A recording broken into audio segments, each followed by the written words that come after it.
रात के ठीक 2 बजे दिल्ली कैंट की डरावनी और सुनसान सड़क पर कोई सफेद कपड़ों में लिफ्ट मांगता दिखे तो कभी गलती से भी मत रुकना, क्योंकि कुछ लोग कहते हैं वो इंसान नहीं एक डरावनी चुड़ैल है। यह कहानी है रोहन की, जो एक बिल्कुल सामान्य रात को अपने घर लौट रहा था। लेकिन उस रात उसके साथ कुछ ऐसा हुआ जिसने उसकी जिंदगी हमेशा के लिए बर्बाद कर दी। रोहन अपनी कार में अकेला था। दिल्ली कैंट रोड पर सब कुछ असामान्य रूप से शांत था। ना कोई गाड़ी, ना कोई इंसान, सिर्फ हवा की डरावनी सिसकती हुई आवाज। उसकी कार की हेडलाइट्स अंधेरी सड़क को चीरती हुई आगे बढ़ रही थीं। तभी अचानक उसकी नजर सड़क के किनारे खड़ी एक लड़की पर पड़ी। सफेद कपड़े, खुले लंबे बाल, और वो धीरे धीरे हाथ हिलाकर बेचैनी से लिफ्ट मांग रही थी। उसका चेहरा अजीब तरह से शांत था, लेकिन उसकी आंखों में कुछ बहुत गलत था। रोहन ने पहले उसे नजरअंदाज करने की कोशिश की। उसका दिल तेजी से नहीं बल्कि बेकाबू होकर धड़क रहा था।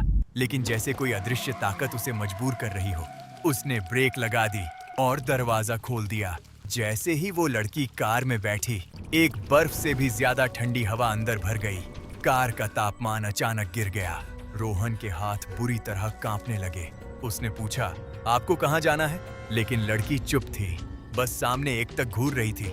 कुछ मिनट बाद रोहन ने रियर व्यू मिरर में देखा और उसी पल उसका दिल जैसे रुक सा गया। मिरर में कोई परछाई ही नहीं थी। घबराकर रोहन ने तुरंत ब्रेक लगाई और पीछे मुड़कर देखा, लेकिन वहां कोई नहीं था। कार का दरवाजा बंद था। फिर भी लड़की रहस्यमय तरीके से गायब हो चुकी थी। तभी उसके कान के बिल्कुल पास एक खौफनाक धीमी आवाज आई, मुझे घर छोड़ दो। अगली सुबह रोहन ने यह बात पुलिस को बताई, तो उन्होंने जो कहा उसे सुनकर उसके पैरों तले जमीन खिसक गई।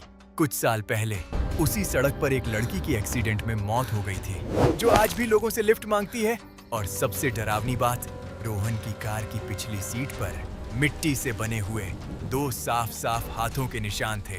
तो अगर कभी दिल्ली कैंट रोड पर रात में ड्राइव करो और कोई लिफ्ट मांगे, तो एक बार नहीं 100 बार सोच लेना, क्योंकि हर मुसाफिर इंसान नहीं होता।